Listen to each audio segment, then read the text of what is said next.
Hi everyone, Michael Sandler here, your host on Inspire Nation.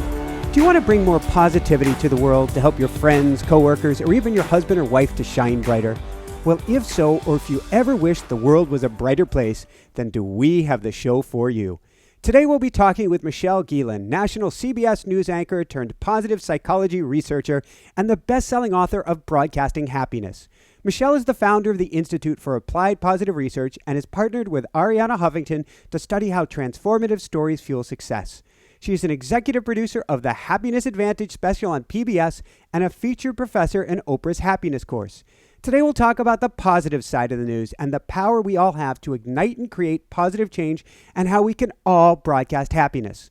We'll look at power leads, digging for golds, how to go viral, why optimists do it better, the importance of a one-handed clap, why you can get pregnant after age 35, and how Dolly the llama can help you land your dream job. Well, welcome to the show, Michelle. Are you ready to shine? Absolutely. Thanks so much for having me, Michael. Well, thank you for joining us on the show and a mighty woohoo! Okay, before we dive right into things, I've got to ask, what in the world do orange frogs have to do with anything? Yeah, you'd wonder, because I don't know if we find orange frogs in nature. But orange frogs are sort of a mascot for us.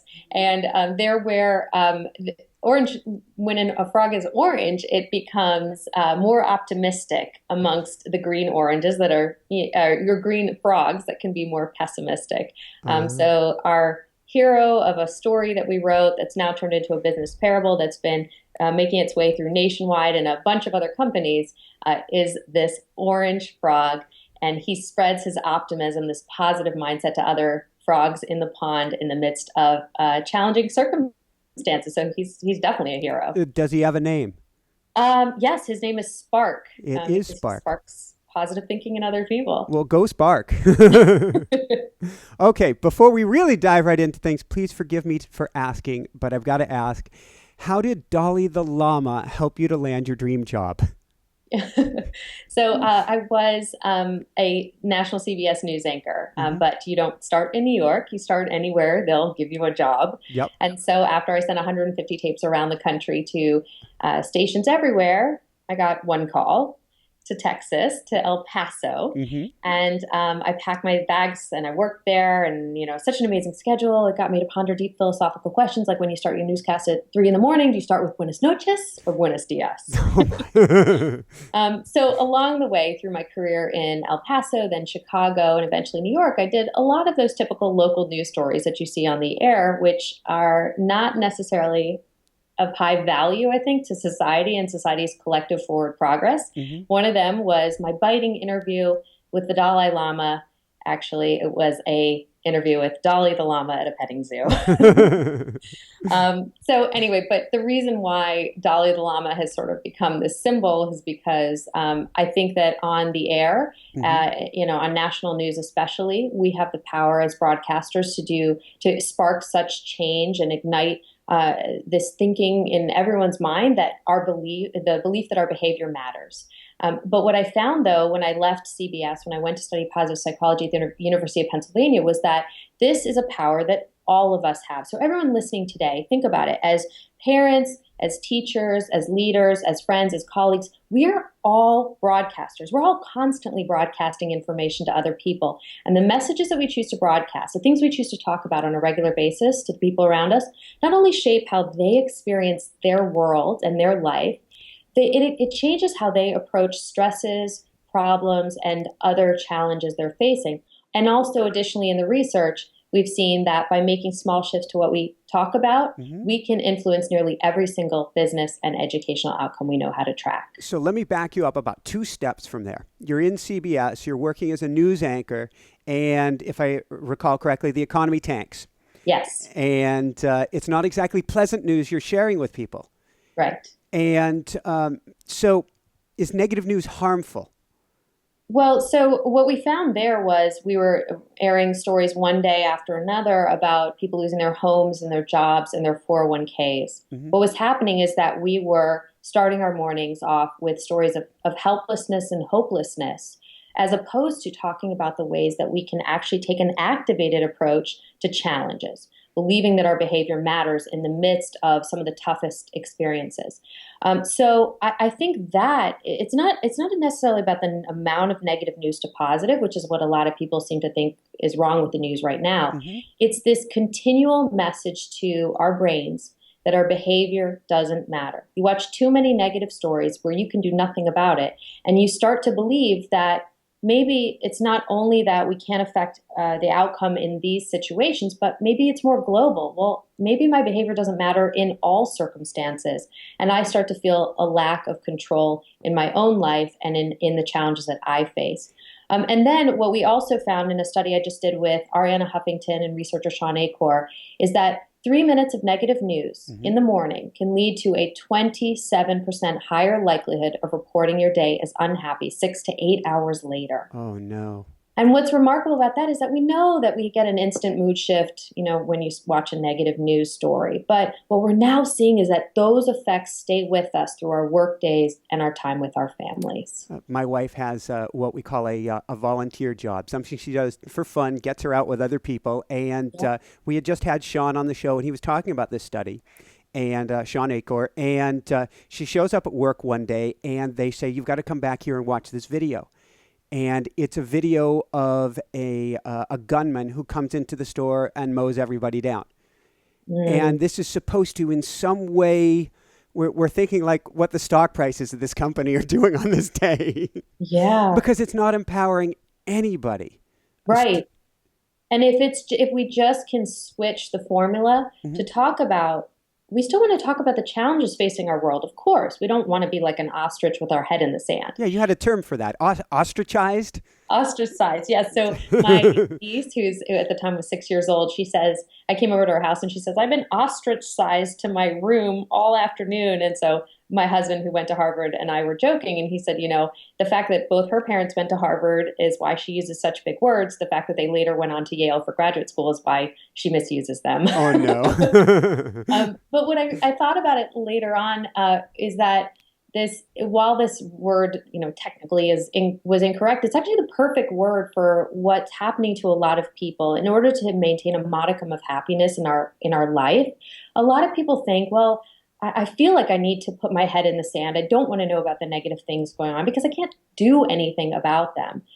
What we're seeing now, though, is if we can stay abreast about the things going on in the world, but also in the midst of it, maintain a solutions-focused mindset. Talk about the ways we can get involved. Talk about potential solutions for the problem. That activates this belief that we can make a difference in the face of challenge. What's a solution-focused mindset? What does that look like? How do we implement that? Yeah, so we have developed a 30-question assessment. And by the way, anyone can take this. It's at broadcastinghappiness.com. I went and took that this morning. Excellent. I'm sure you scored very high on all the predictors.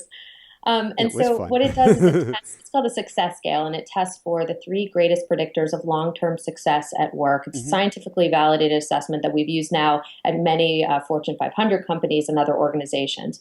And what it looks at is, where do you fall on these 3 metrics? Specifically, your levels of work optimism. In the face of challenge, do you believe that good things will happen? Do you have that expectation? And most importantly, do you believe your behavior matters?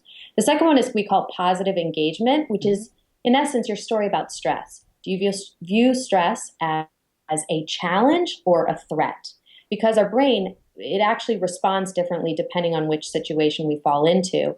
As a challenge, our brain is turned on to its highest potential. As a threat, the amygdala gets activated, we go into fight or flight, and we literally don't have the brain resources that we need to be at our best and to problem solve. You even mentioned a study in the book. You talk about a study that shows that stress isn't necessarily bad depending on exactly what you're saying, how you view it. Exactly. I mean, definitely, I don't advocate going out and looking for more stress. We don't need that. But if you do find yourself in one, what we found is in a study that we did with UBS with stressed out tax audit managers, when we split them into 2 groups and educated one about the normal negative effects of stress that you always hear about in stress management trainings, and then we educated the other group about equally true, scientifically researched positive effects of stress, how it improves memory, cognitive performance, mental, flexibility. The group that was in that second kind of training, 4 months later, during the midst of the busy tax season, when stress was at its highest, they reported a 23% drop in stress-related symptoms like headaches, backaches, and fatigue. That's huge. 25. It's almost 25%. That's huge. Huge. I mean, this is, this just shows us that when we rewrite our story about stress, we can rewrite the negative effects on our body. So, and the last of the three greatest predictors is this idea of support provision. Normally, when we think of an organization and your success within it, we think, well, for me to be successful, I need my company to support me. I need everyone to be, working towards my personal success. What we're finding is if we flip the questions around, instead of assessing that, we assess how much you are giving to other people. Colleague falling behind on work, how likely are you to step in? Or, someone needs a listening ear. Are you there for them? We find that that is incredibly predictive of long-term success, to the tune of the people who score in the top quartile, the top 25% of that metric, are actually 40% more likely to receive a promotion over the next year than the people in the lowest quartile. Wow, you just put statistics behind two interviews I've done in the last 24 hours. Robin Sharma and John Gordon both talked about servant leader and the leader without a title. How if you're empowered in your position, how much of a difference that makes if you feel you have more power and more power to help others. Yes, absolutely. And so we were just able to track the effects of transforming how you show up at work and in relation to supporting your colleagues and what that can do over the trajectory of your career. Woohoo! So let's go into a real positive, which is how I tried to start this show, which is how I try to approach conversations on a regular basis. What is a power lead? The power lead was taken from my days in media, and it is literally the quickest, easiest way that you can become this positive broadcaster and turn up your signal in a way that influences other people and also fuels business and educational outcomes. So the power lead is starting off conversations, emails, meetings, phone calls, any other interaction you have with somebody on a positive note by saying something positive and meaningful. And meaningful is the key because we want to be authentic. We want to be deeper than just, yeah, I'm doing fine. Yeah, thanks. But instead offering up something positive and meaningful in a way that takes the lead on the conversation, writes the social script, and encourages other people to match in kind. If we start off conversations by complaining or stressing about something, it means that most people will only offer us two responses. They'll either offer the compassionate response, which is understandable, or they'll play misery poker with you. If we can start off conversations in a positive tone, it actually influences the trajectory of them. And as a researcher, by knowing just the first few words of a conversation, I can typically predict the ensuing success that's the experience between the people who are in that conversation. It sounds like you also experienced this in the middle of the evening at 11 p.m. to 1 a.m. When you would have, you'd be on your lunch break, 11 p.m. to 1 a.m., and you'd either be miserable and complaining with people, or you found if you stopped doing that, everything shifted. Yes. Once I decided, literally my power lead the first night was to talk about a cup of coffee that I had. And how good it was. Take what you got. Yeah. It was good coffee. But once I switched my story that I was broadcasting to other people, on the third night, my friend's like, I don't know what's going on here. Something's good. Whatever change that you've experienced. Woohoo. Yeah. And then she shared with me news that she'd been hoping to share with me for a while, which was that she was pregnant. So knowing how different just the first few words of a conversation can make the rest of it, why not use something like that? Can you share briefly about the happiest woman in the world? I love this story. So I was so fortunate to meet this woman named Sharon. We were piloting a program with Walmart for their 1.5 million associates, and it was a positivity program to help make floor associates happier and to spread it to the people that come into the store. So so for that many people, you want to get it right. And so we went to 3 stores, and at the last store in Memphis, Tennessee, we gave our spiel, we asked for feedback, and this woman comes up to me afterwards, Sharon, and she says, I'm the happiest woman in the world. As a happiness researcher, you should study me. Wow. Okay, that's a 12. Come aboard. And I said, so why are you the happiest woman in the world? Tell me Hmm. your story. And so she tells me the story about how she met a guy married later in life. I Hmm. was so incredibly happy. And then a handful of months into her marriage, her mother dies suddenly. She was very close to her. And so she just experienced deep grief. Her husband was there to walk her through that grieving process. And literally, just as she's starting to sort of feel back to normal, Hmm. he gets killed in a car accident. And I'm looking at her sort of dumbfounded, not Yeah. understanding how she can call herself the happiest woman in the world. What I later came to understand was that she is because she makes that choice first thing in the morning, despite all of those circumstances and all the reasons to stay in Yay. bed and pull the covers over your head. She says, I'm going to be happy, but she takes it one step further. Hmm. She's a source of happiness for the people around her. People said she would come into work every morning, high five and how you doing? It's such a great day. And her power lead, by the way, she didn't even let you get in there. Hey, how are you? She would just say, it's a great day. How are you? Negative There's after. no way you're going to go. My day sucks after that. So I think all of us, whether we've had more traumatic circumstances like that or not, for the vast majority, we can make that choice every day, and how we show up matters. I love it. And you even talk about a study where it's sort of like optimists have more fun. They're Yeah. more likable. Yes. Oh, and a whole host of other things: better health, make more money over the course of your career, more hireable, more trustworthy. There are a million reasons to invest in cultivating happiness. And I think what's most important about this research to understand is this idea that with those three greatest predictors of success, Hmm. they're all malleable. It doesn't matter how many years you've practiced pessimism or you've looked at stress as a threat instead of a challenge. We can rewrite that at any point in our lives in a way that shows quantifiable change and positive results. Awesome. Awesome. And along those lines, it's a perfect segue when you talk about, grooves in the record that seem like ruts that are permanently stuck and there's nothing we can do about it. Sunnyside High School. Yes. Okay. So, the best thing about writing this book and giving the talks that I do at companies and organizations all over the world is that I get to meet these incredible people because I think, this information attracts these just amazing thinkers. So I end up at Sunnyside High School. It's in Washington State, Hmm. and this school district is in a relatively low socioeconomic area. A lot of the children not only receive lunches during school, but they also get it over the summertime, which gives you kind of an indication of where they're at.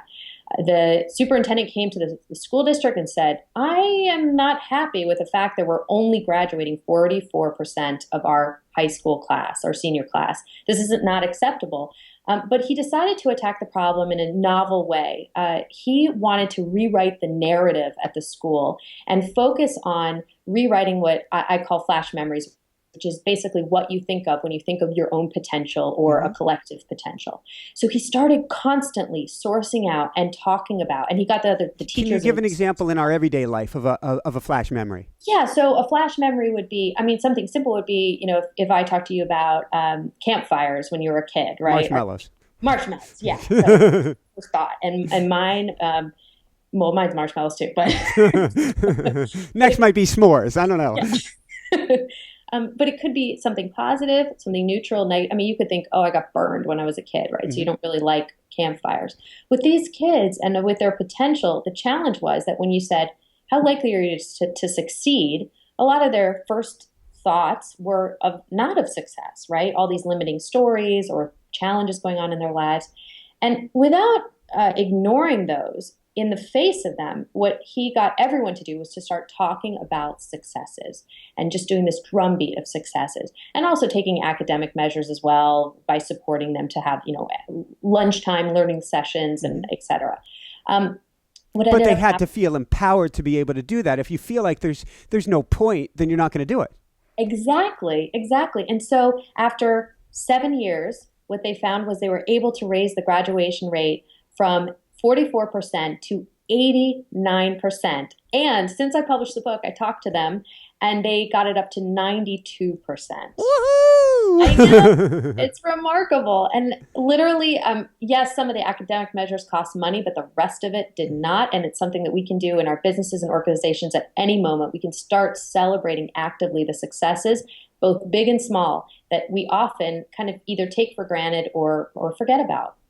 That's fascinating. It's beyond fascinating. That's changing lives. That's saving lives is what it's really doing, because there are kids who never would have gone anywhere who now have an opportunity all by it. It's a subtle shift, but it's not a subtle shift.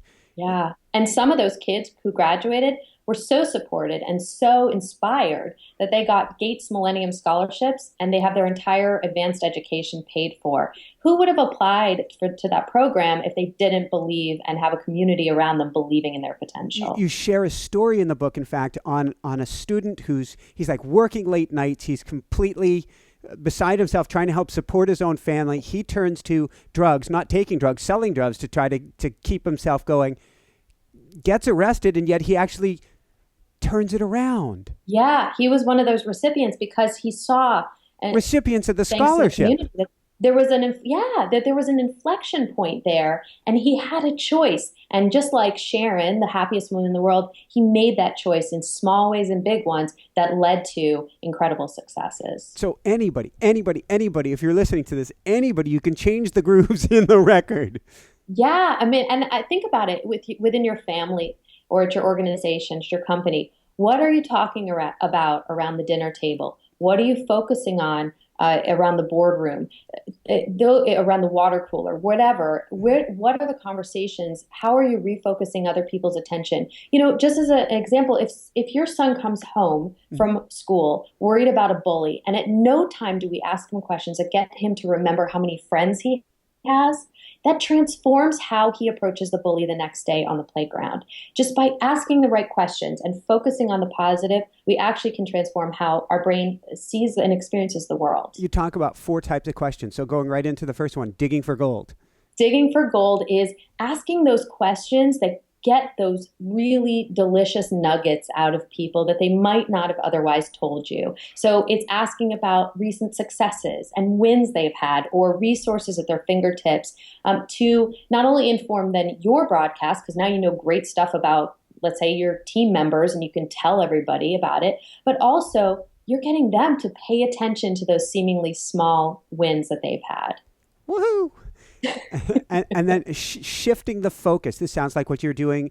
Your child comes home, been with the bully, and you're going to shift the focus. Shift the focus. Also great for over the holidays when you've got the complaining. Oh, no. Where you can shift the focus away from stuff. Yeah, just ask a targeted question that gets, for instance, someone's complaining about the boss, ask a question like, well, what's one thing that you like about the boss? Just get their brain from that negative territory into a positive territory. And that can change not only how they think about the situation, but also the conversation that you're going to experience with them. I love it. Now, if you're stuck and it's a really negative situation, what's a next best?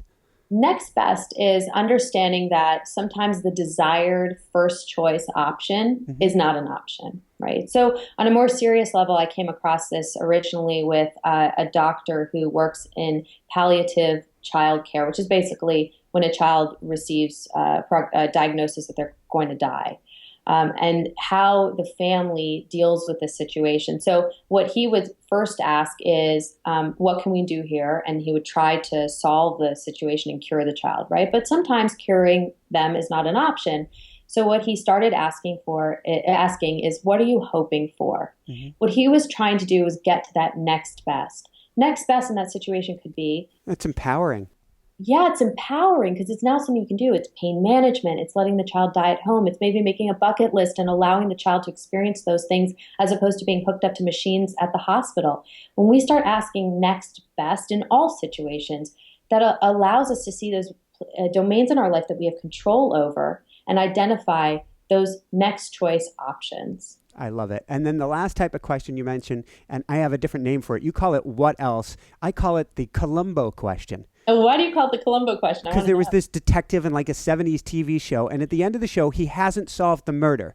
The murder is still there. The murder is totally getting away with it. And he goes, "Oh, I've got just one more thing for you." And it's always like something random, like, "Can I borrow your pen?" And he pulls out the pen, and it totally links the whole murder. It's just that one more thing. What else do you have to give me? Yeah. Oh my God, that's great. And I do remember that show. So I learned this in journalism, which is after you do an interview, before you wrap up, before the Hmm. cameras get turned off, you ask, so what else? What else have we talked about? What else have I missed? What else do you want to tell me? And you'd be surprised what you find out. I mean, I've literally had stories that I thought were going in one direction take a completely big turn at that point because someone was given license to not just be answering your questions, but just talk about whatever they think might be important as well. I love it. And it's something that I've had to cultivate that habit in myself where it feels like things are wrapped up. You've got them in a nice package, everything's sealed together, and you go, oh, one last thing. What else? What one last thing do you have to share? And you hold your breath because occasionally they're going to go, oh, no, I said everything. But usually, whoa, this whole door opens up and you had no idea. And you're like, thank you. Exactly. I love it. So, can you share us? The next section to talk about is checking your facts, and I found this story with Joe Stone so incredibly inspiring and empowering for us. Can you share with us about Joe? He is my hero because of how he has faced significant challenges and chosen to overcome them.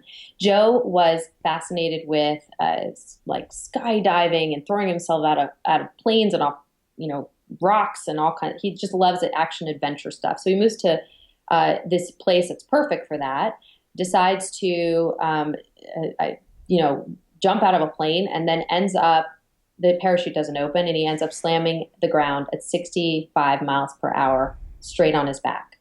And so he is obviously not able to use his body in the ways that he originally had. And the doctor said, "You'll never walk again. Sorry." He said, "You know what?" I mean, he was sad for a while, but then he said, "No, you know what? I'm going to fact check this story. I'm going to Woo! figure out I'm going to figure out a new way that we can look at this in a way that gives me this empowered sense of taking control of my life." And he made a pledge at that moment that for the one day before the 1 year anniversary of the accident, he was going to compete in an Ironman triathlon. Insane. Yeah. And so, of course, he needed special equipment. He called the manufacturers. He worked out. He did all this stuff. But it was these beautiful moments where he was showing that what the story that the doctors handed him about not being able to walk ever again was not the story that he wanted to subscribe to. And he was not going to lay in bed for the rest of his life and be a burden to everyone around him. And you know what? He was able to compete. He did really well. And he's now speaking at schools and other organizations, showing them the power of making sure you've got the right facts and the right story, because that can change the trajectory of your life. And write the story yourself. Yes, exactly. So, okay, segueing from there, and you, way to go, Joe. So Yeah. from there, one that's near and dear to our hearts, as my wife just had a very special birthday this past week. What about getting pregnant after the age 35? So think about all the stories that we carry with us and whether it's not whether or not they're true, it's whether or not they serve us and empower us. Thank you. If you look in the news and you Google pregnancy after 35, it sometimes can be a really grim story. Hmm. So I was approaching that doomsday deadline. My husband and I were talking about trying for our first baby. Yep. The statistic that I saw over and over and over repeated constantly was that if you try for 1 year, 30% of women will still not be pregnant. That's depressing. This is ages 35 to 39. Yeah. And so I started to fact check that story. I did this with the help of a psychology researcher who's amazing. And what I came to find was that that one statistic that's often repeated is actually based upon birth records from France from the years 1670 to 1830. Pardon? Yeah. To 1830? Really, that's a time. Horse and buggy.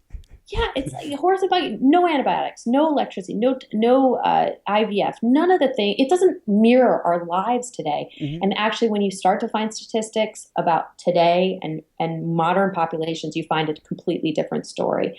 Having one story can paralyze us. Having that different story activates us to take action in our lives. And the same holds true when we believe, I'm never going to hit this project in time. Yep. I'm never going to hit my deadline. My inbox is out of control. People hate me at the office. I don't have the resources I need. These are all stories we're writing for ourselves. Yes. We're the master of our negative destiny at this point. Yeah, and we believe ourselves. If someone else told you that story, how about this? You're not a good parent. If you say it to yourself all the time, I know so many moms especially who say it to themselves all the time and berate themselves for it.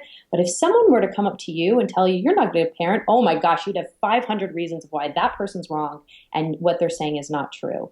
So let's fact check those stories and make sure we've got what we need to fuel us. John Gordon, who again, I was interviewing him earlier today, Book the Carpenter, he was saying, stop listening to yourself and start talking to yourself. Change the stories you say to yourself and shut off what you're talking about. Shut that off. Yes. But I think it's a systematic process. It's identifying. So in the book, I talk about these 3 steps that you can take. It's identifying the stress that you're facing. So get it down to the smallest stress. I'm never going to finish this project in time. Then list the facts of why this thought might be true. If you're stressing about it, this is going to be an easy list to create. And then where the stretch is step number 3, which is list facts from your world, from your environment that show not necessarily that the story is untrue, but it just illuminates a new story. And these are fueling facts. The resources you have, the successes you've had previously that can show a different story, the people in your life that you can tap for help and information. And so I'm never going to finish this project in time. Well, of course not. 3 of my colleagues are swamped. I have a heavy workload. I've got my son's recital later this week, and I'm behind on exactly. Whereas if you can make that new list, I've been at this company for 4 years, and I've never needed a deadline extension. 3 of my colleagues have offered to help me on this project. Oh, wait, I submitted a similar project last week, and I have the template on my computer. People liked it. I can use that as a launch point. And even with my son's recital, adding up the number of hours between 9 and 5 over the next few days before the deadline, I have more than 20 hours I can devote to this project. Wow. So this sounds like a mindfulness exercise. It sounds like a way of changing the way we're thinking. I do want to segue into positive habits at work. Before we jump into the 3 positive habits, I think those are so important. Is there a way to habitualize this, what you're talking about here? Because I think this is so important. Yeah, the best thing you can do is, because we are creatures of habit, yes. Is write down the next time this stress occurs and you fact check it, but do it on paper. And the reason is because we're simple beings. We come up with the same 5 or 10 stresses, and they all follow this pattern, right? And we stress about them all the time. So the next time this exact stress or something very similar pops up in your life, you can just whip out that piece of paper from your drawer. You've already done the homework. Index card, put it right in your pocket. Yes. And you've already done your work. So there you go. So these stories will hold on to us until we can show our brain realistic, factual information that shows otherwise. So before we go into 3 positive habits, who was Negative Norm, and why are the negative norms costing us $500 billion? Oh my gosh, Negative Norm was such an experience. He was at my first job in broadcasting in El Paso. Used to jump in the news van and he would just spew negativity. I think I was paired up with him my first day of work, and he literally went driving down the street, pointing out all the restaurants that were terrible in El Paso. Oh no. Why did I move here? This is terrible. And one day we were doing a live shot together. And you're doing this live shot as a reporter facing the photographer. You're very dependent on them as a link to the station. And he got upset and more upset. And so as we're getting closer and closer, how do you not mirror? It was just terrible. And so I'm stumbling over myself. I don't know what I'm saying. It was my first day anyway, so I was very nervous. What he showed me was what an influence negative people can have on our mindset. It's contagious. And so the $500 billion problem you're talking about is when we have negative people at the office, they can activate the sense of disengagement or active disengagement at work. And so negativity is a huge problem because it spreads among people. So let's go from there to 3 positive habits that you can do at work to turn this around. Yeah, so these are researched habits that take less than 2 minutes a day and have been shown to have measurable results. The first one is absolutely by far my favorite, which is it's called emailing positivity, which is basically pick someone new and unique each day for a period of 21 days and send them a 2-minute email praising or thanking them for something they've done recently or the meaning that they have in your life. And it can like literally 2, 3 lines, nothing fancy, because what you're hoping is to tell your brain, whoa, spreading positivity is actually easy. And so this is a habit I could keep up. Why this is so significant is that if you do this after even just a few days, your brain starts to see all the incredible social support that you have in your life. Social support is the greatest predictor of long-term levels of happiness that we have in the research. Probably, and health too, I would guess. Absolutely. Absolutely. The second one is using the power lead on a regular basis with 3 people that you might not normally have otherwise, said something positive to.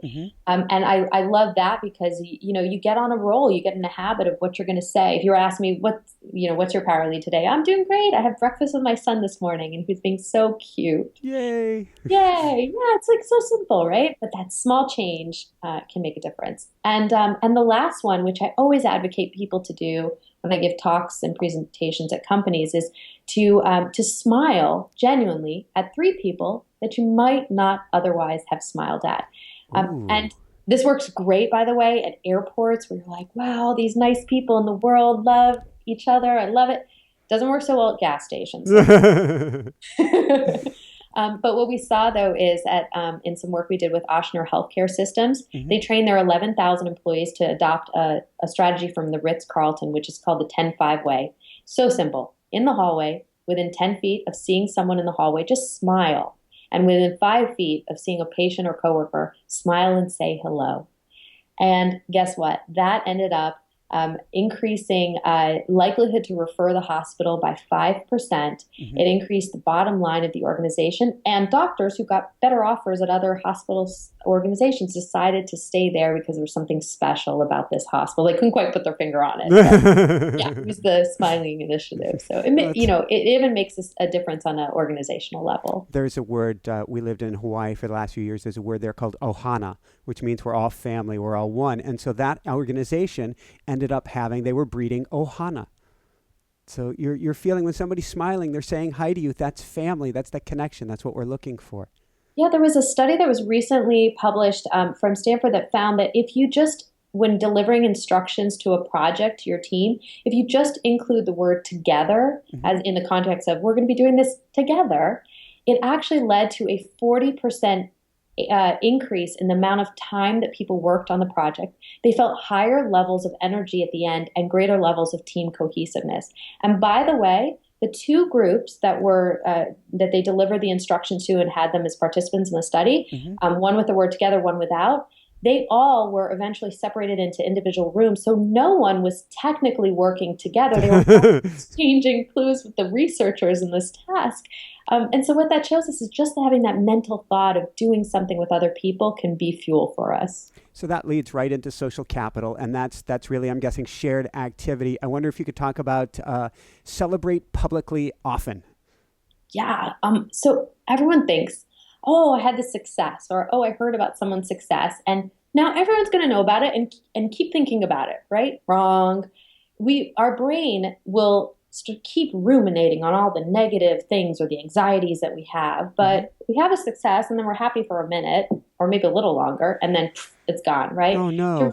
Really? No. Well, it's something we've had to cultivate. Jessica and I have had to cultivate. You high five after everything. You tell everybody you can. You get on the phone with mom, no matter how big or how small, and you tell people. Yeah, relive it, because just talking about it with different people each time or in different ways, blasting it out on Facebook and then talking about it around the dinner table, or, and this could be like your son got an A in math class, and you talk about it in different environments and over time in different ways.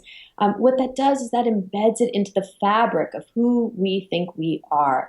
If you talk about an A that your son got over and over, he's going to remember that to the point where it'll become part of who he is, and it changes his mindset about his potential at school. Woohoo! What does it mean to communicate high emotion? So I looked a lot at the research on how to get stories to go viral. So if you have a positive behavior story at work, for instance, and you want it to go viral among your colleagues, and what I found was that there's a fascinating study done at the University of Pennsylvania, Jonah Berger and Catherine Milkman. They studied the New York Times over the course of 3 months and which articles and stories were most likely to be emailed from one person to another. Very cool. But yeah, it was so awesome. What they found was where everyone thinks that negative news spreads so quickly, negative is actually bested by positive. So if you got a negative and a positive story, people are significantly more likely to share the positive story. And if the story is emotional, then they're even more likely. And if it's practical, we'll add another bunch onto that because the best stories are those that are positive, emotional, and practical. So anytime that you want to share news with other people, get to the emotion of it. Why is it significant on that level? And how can you communicate that positive emotion to other people so they see that significance as well? Woohoo! That segues perfectly into, as we start to wrap things up, you're working presently with Arianna Huffington on something like transformational journalism. What are you doing and what's the big picture goal here? Yeah, so it's just amazing to see the timing and the universe, if you subscribe to that kind of. Oh, heck yeah. It's magic. So I met Arianna Huffington in her bedroom for the first time. Of all places. Hi, Arianna. So I was invited there because we were shooting a course with the Oprah Winfrey Network, and she was interviewing my husband at the time. And she had literally just put out a call for a new section of the Huffington Post to be started called What's Working, where you focus on solutions journalism. And I was wrapping up writing my book and literally had submitted the manuscript in which I called for the exact same thing. So we were fast friends. So I call it transformative journalism, which is activating, engaging, solutions-focused reporting. And this is not just significant on the news. This is actually significant in our own lives as well. When we tell stories, especially about challenges and hardships that we're facing, the best thing we can do is to tell it in a way that activates the belief that our behavior matters, engages other people, so on the news it'd be engaging the public through discussion and calls to action, and focus on the solutions that we can take or have been taken before by others in similar circumstances. That's empowering. Because that primes the brain to believe that we can actually make a difference. If we change broadcast news, or news on online anywhere. If we can change that collective mindset, I think that is when we're going to change collective belief in potential. It's huge, and you mentioned in that section of the book, and I was very surprised by this, that there's studies showing that there are actually less crime, less danger now, that we're actually in a calmer, quieter, happier, healthier time, but you certainly wouldn't get that out of the news. Yeah, I mean, the news right now is taking a skewed look at the world. I don't advocate ignoring the negative. At no point do I want to ignore the true negative things that are going on in this world. But we can't mistake true negative news for overall news. What I'm starting to see now is that we need to talk about some of those negative events that we can't do anything about just because we do need to know them and be aware of them. We do need to have some fun stories at the end of the newscast, but it's that middle section that provides so much potential. So I want to refocus that to talk about inspiring stories, to talk about, to engage people to talk about the solutions. And I'm seeing pockets of it at nearly every news organization. It's just about growing the number of stories that are being covered that way. Critical mass. Critical mass. And by the way, just as a side note, not that most people are media executives, but it's actually better for the media's bottom line. It's better for business because positive content increases advertising effectiveness and likelihood to purchase of the product or service posted next to that content. So you make more better positive content. You're actually keeping advertisers happy, which pay the bills of the media organizations. So it's a win-win all around because it's great for them and it's also better for society. And I've got to do a shameless plug here. So if you're listening to this show, future advertisers, and you're looking for someplace positive to be, because we're going to give you the results. Okay. Couple last questions here. question we ask toward the end of all of our guests. What brings you the greatest happiness, or what I call the woohoo factor? Without a doubt, it's my family. My son is 20 months now. He's the biggest joy of my life because he has shown me the value of being mindful, being present, and just playing, just having fun with simple things in life. So I'm so thankful and happy because of him. And would you have any words of wisdom for parents when it comes to positivity? I would say that just to bear in mind that children, especially the youngest ones, are like human Geiger counters. They pick more than kitty cats, you're saying. They pick up on our emotions and our mindset through our words and also our nonverbals very quickly. So before you come home from a busy day at the office, check your story, check your broadcast. What are you going to say first thing, as you open the door? Because they listen and they're sponges. I think it's about managing your broadcast in a way that fuels other people. Beautiful. So to quote you, what else, or any last words of wisdom? I would say the thing that was most inspiring about the research that I've been doing and seen from other people is this collective story of hope. It shows us how incredibly influential we are over the people around us. I think oftentimes we forget that, but that when we start talking about different things, we really can influence the thoughts in other people's heads. And additionally, I often get asked, who's the most powerful in setting a culture at the office or around the dinner table? Is it the positive person or the negative person? Because they're thinking about their negative coworker or friend, right? And what we find, it's not the most positive, it's not the most negative, it's actually the most expressive person. The more we can, as positive and optimistic people, turn up our signal and express positivity to others, the more we have the chance to write the social script and tip this world away from stress and negativity to a world in which we believe our behavior matters and expect good things to happen. Woohoo! We'll turn up the flame 1,000 on everybody then. So where can people go to find out more and to get your book? Yes, please. So join me on broadcastinghappiness.com. And there you can take the success scale, which is a free 30-question assessment. You get your scores and an interpretive report. And also, I am always active on Facebook, and I provide lots of links and resources. So join me there. It's facebook.com/Michelle Gielan. Fantastic. And if you don't catch that, you're driving along, just go to inspirenationshow.com. We'll have all the links. We'll get you over to your site, get you your Facebook page. Well, I want to thank you so much for being on the show. This has been so much fun, and I think very empowering for people, very positive. Thank you. It's been great being here, and you are a breath of positive energy, so thank you so much. Woohoo, one more time. So, for everyone out there, this is Michael Sandler saying, be well, have fun, start broadcasting happiness, and shine bright. Woohoo! Thank you. Oh, excellent. You're wonderful. Thank you so much. Hey, everyone. Thanks so much for watching. If you enjoyed it, be sure to like below. Also, leave your comments. Have some real fun with it. Subscribe to our channel where you're going to get more great videos, more interviews coming up. And check out our website, inspirenationshow.com. That's where you'll find tips, blogs, information, videos you won't find anywhere else, and useful and helpful resources to really help you kickstart your life and to shine bright. Thanks so much again.